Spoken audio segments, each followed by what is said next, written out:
Hi everyone, welcome to my channel. In this video, I'm going to be discussing 5 brands that I thought had amazing stands at Top Drawer in London. Now, if you've never heard of Top Drawer before, it is a fantastic trade exhibition. It takes place in London in Olympia. So to be able to go through the doors and physically be able to look at stands and discover new brands and items was amazing. And I thought that it would be a really good opportunity to share brands that I thought did a really good job of this, so that if you're either thinking of having a pop-up, or if you're thinking of having a market stall, or you just want some inspiration and want to see some cute things, there'll be something in this video for you.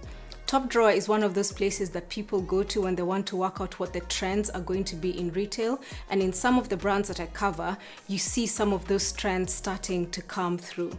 This was my first visit to Top Drawer, which was really exciting. So I hope that walking you through all of these brands will be as exciting for you as it was for me. So let's get straight into it. So the first brand on my list is called Sevin London. This brand makes soaps, handmade soaps, towels, anything to do with like well-being and relaxation. It's all about the mind, body and soul. I'd actually come across this brand once before in Fortnum's. And so when I saw them at Top Drawer, I was immediately able to make that connection. And that's because I feel like there's a real sense of consistency across this brand. When you turned up to the stand, it's like all of the hustle and bustle of Top Drawer was immediately blocked out because they just created this space that had a sense of calm. And so you walked in and there was space between all of the different items. I loved what the founder had done with these plinths, which as you can tell are on different heights. So that's going to be something I will say over and over again. When it comes to creating a sense of interest in a space, make sure your items are all on different heights. Now, the usual thing to do with plinths is to just have the plinth and to put the items on top of it. But what I loved about Sevin was this little detail she'd done where she'd put like a marble top on top of the plinths, and it looked really cute and it made her products stand out. And when I talk about consistency, what you want to see is when you see a brand in the physical space, it should look and feel like what their website is. And this is something that I thought that she did a fantastic job of. The other thing as well, when it comes to stands, it's all about the product. And you can understand why a brand like this would do well in Top Drawer. When you walked up to the bathrobes and the towels and just touched them, they all were just so soft and lovely. And so the product was really outstanding, and the space had been used to elevate an already outstanding product. You had these soaps that just felt so silky and soft. You had these candles that smelled really lovely. And the way she'd set up the space meant that it was very easy to move in and out of the different products. And so you could have 2 or 3 people there at the same time, each of them experiencing different elements of the brands. There was a tiny bit of greenery. Again, this is a tip. If you don't know what to do with a space, always have a plant, always have some greenery in the background, because it makes such a difference. And with a brand like this where the colors are all so cool, so you have your grays, your browns, a little bit of greenery just brings it to life as well. At Top Drawer, people are there to source and buy. And so you need to make it as easy as possible for them to have that information if they're not able to speak to you as the founder.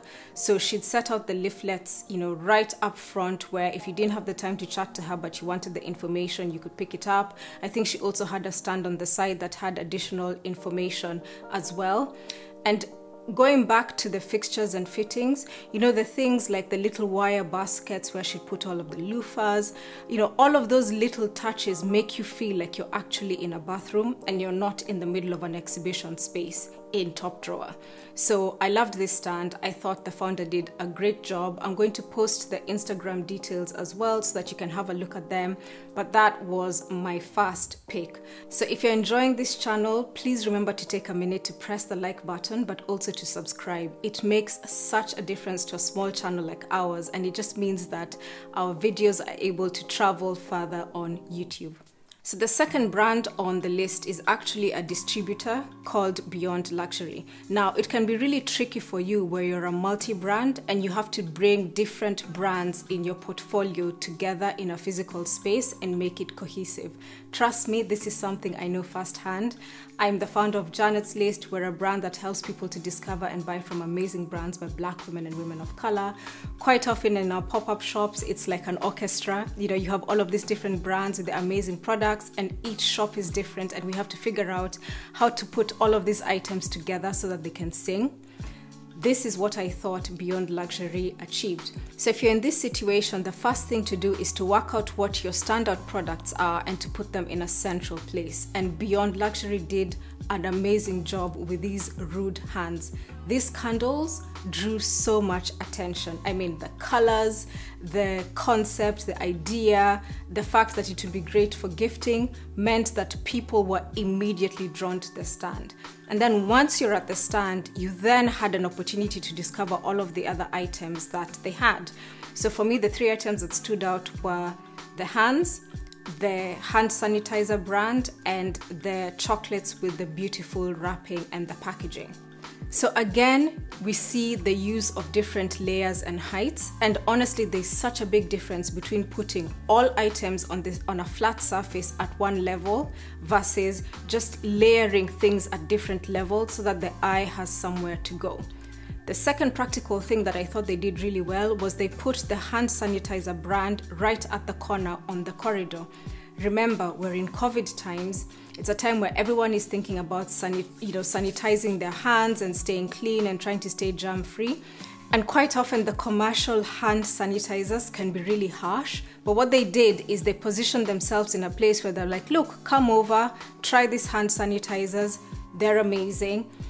And it was such a good way as well for people to discover the brand. I loved the hand sanitizers. I loved the hand creams. We spent a lot of time at the stand just going through the different flavors and scents and playing around with them. So what they did was they took the most interactive item on the brand, which would be quite applicable to people who are visiting, and put it front and center near the corridor where majority of the people would be passing.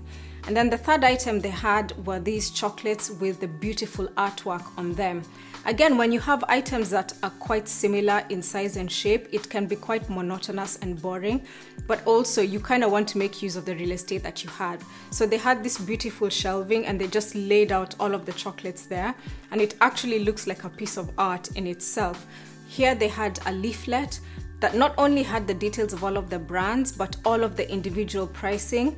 Obviously for brands they're very interested in wholesale pricing, and they had all of that set out very clearly. At this stage, I'm going to do a little plug for one of our Janet's List products. It's a self-paced online course on how to create and launch your own pop-up. Having had 5 pop-ups in London and Amsterdam that have had thousands of customers come through the door, we know a thing or two about how to bring a pop-up together. So if you're a brand or a business and you kind of just want the blueprint or the framework of how to do it, I'm going to stick the details of our online course in the description box below and you can take a look. Back to the video. So the last 2 brands we've talked about had a bit more space to play with, which always makes things much easier when you're at an exhibition. But what if you have a much smaller space and you need to make the most of it? That brings me to the third brand, Brownstone, who I thought did a really great job of making a small space stand out. So this brand is all about monochrome. And again, one of the trends that Top Drawer was really pushing this year was monochrome. So this brand was right on the money for it. So if you're a brand and you're thinking about taking part in something like this, ask yourself, how can I fit into the current trends? And how can I use my physical presence at this event to really hone in on that aspect? Now, there is one detail that made this an outstanding stand. Believe it or not, it's the floor. So the Brownstone founder had a monochrome floor, and what it did is it made this little small space pop. It meant that her space was completely differentiated from all of the other brands around her, and on top of that, it really tied in with the monochrome theme of the rest of her brand.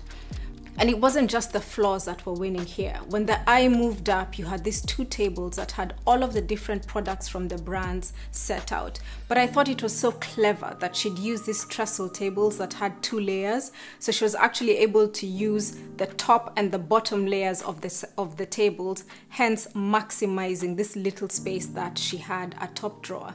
And then you have the shelves on the side, which were like the wire black shelves that were just so minimalist, yet they were completely on brand. You had a ladder right at the back of the space where she'd propped some items on there.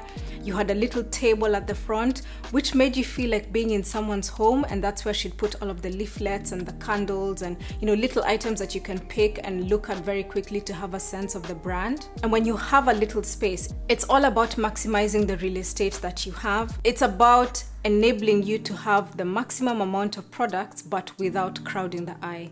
This stand was small and perfectly formed. The fourth brand on my list is a Japanese stationery brand called Stalogy or Stalogy. I hope I'm pronouncing that correctly. And this is the power of branding. When I approached this stand, I immediately knew that it reminded me of something, and I thought that it might have been a brand that I had bought a notebook from at an exhibition in Truman Brewery a few years earlier, and it was in fact that brand. And this was so exciting for me because I loved that notebook so much. I actually went on like international websites to try and see if I could get a similar notebook. I'm one of those people who is obsessed with stationery, and I just wasn't able to get it. So I loved the fact that, you know, the size was really perfect. The pages were really thin, but at the same time, when you write on them, they don't bleed through. So this is a really good example if you have a stationery brand or you have another brand where you're working with items that are very similar. So maybe they have different colors, but it's like, I have a bunch of notebooks, I have a bunch of pens, and I've got to make that work and make my stand look attractive. What I loved about what Keiko had done with this stand was make it look like a really smart home office, which is exactly what you should be doing with a stationery brand. So again, small space, you have to go up. So she'd used the sides and had this grill, and it was just a really minimalist but effective tool for putting all of the different layers and creating that sense of texture. So you have your pens, you have, you know, all of the other different bits of stationery spread out on the side. The other tactic that she'd used, which I thought was really effective, was having a tote bag with the branding on it. So it doubles up both as merchandise and as branding. And I thought that was really clever. You know, we have our Janet's List tote bags, which do such a fantastic job when it comes to branding. I always get so excited when you're out about on the street and you see someone with a tote bag for your brand and you don't actually know that person. We have them on the website, so please take a look if you're interested. But I thought that Keiko did a really good job with the tote bag, which doubled up as branding. On the table, you were able to take a minute to actually write in the notebooks. Most stationery obsessed people will be doing that, and in this exhibition, which is really about trade buyers, they're going to want to try the product to make sure that it really doesn't bleed through the pages. The other aspect that's really important is just having that sense of symmetry and, you know, making sure that everything lines up correctly, making sure that when you look at the space, it's all balanced. And also because the products themselves have color within them, taking advantage of that and making that pop. They have an online store called Nishura, which I'm going to post the details below so that you can take a look at it. But this was my fourth brand that I liked, and I hope that this is inspiration for anyone who has similar products. The fifth brand on my list is a brand called Lisa Angel. I must confess I'd never come across this brand before, which is not a surprise because this style is not like necessarily my personal style. It is very farmhouse, very autumnal, very woodsy, which is not really my vibe. But this isn't really about my vibe. It's more about looking at brands that were making effective use of the space that they had. And I thought that Lisa Angel did a really good job with this. Now, the reason why I picked this stand was because I thought they did such a great job of packing a lot of stuff into a small space, but still making it look attractive and interesting. I mean, the amount of products that they managed to pack into this space was just simply incredible. And there were some elements that they had adopted which I thought were really clever. So because they had so much stuff on the stands, they'd made a point of making sure that the walls were not bare, but were minimalist. So you had the branding and the vibe on one of the walls. Again, you had the slimline shelving and the little cute vases on the other walls, which I thought was very effective. When you looked at the individual stands, they'd set them up so that you could walk between. There were like 4 big plinths in the middle and you could walk through them, and it meant that when different people were looking at items in the space, you were not bumping into each other. You actually had space to move. And then within the plinths themselves, they had really made smart use of the space that they had. They had every sort of bespoke fixture and fitting going. Earring holders, blocks for jewelry, things at different layers so that you can double up. On the wooden plinths on the side, they had hooks for scarves. Scarves can be one of those tricky things to style in a physical space, and I loved what they did. In fact, I was thinking to myself, oh, I'm going to steal that idea for when we have our pop-up shops. They just managed to take a lot of stuff but still make it so that each of the individual items could stand out.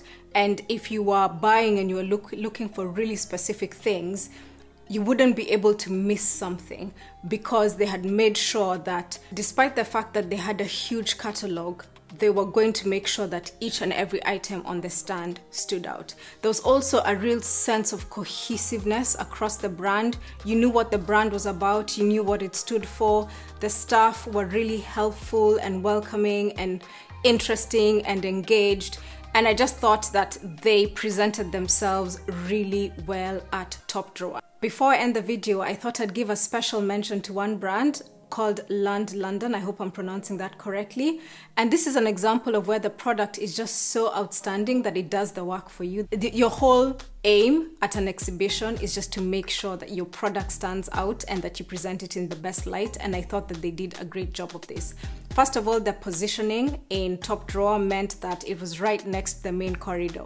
So every time you passed there, just those colors caught your eye and you were just immediately drawn to go in there and take a look. So this brand, Lund London, does eco-friendly recyclable bottles and straws. Again, that's something that's very much in trend and very much of interest to people who want to live a more ethical lifestyle and to have a less of an impact on the planet. So looking at the products themselves, you know, you have these bold colors, you have these really simple shapes. And so the layout of the products on the stand, symmetrical, lots of spaces between them, splashes of neon. It was actually one of the few times where having items on the same level has a real pop and an impact. But that's because the product stands out so much on its own that it does the work for the brand.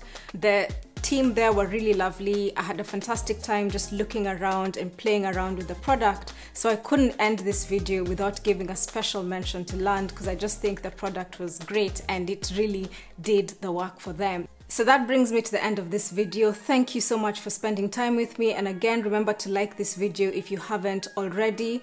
We're going to be doing probably a couple more videos on Top Drawer. I'm going to do a vlog style video with a roundup and some of the amazing gems from the speakers that were at Top Drawer. And I'm also going to do a couple of videos where I hone in on fantastic Black owned and women of color owned brands that I saw at Top Drawer.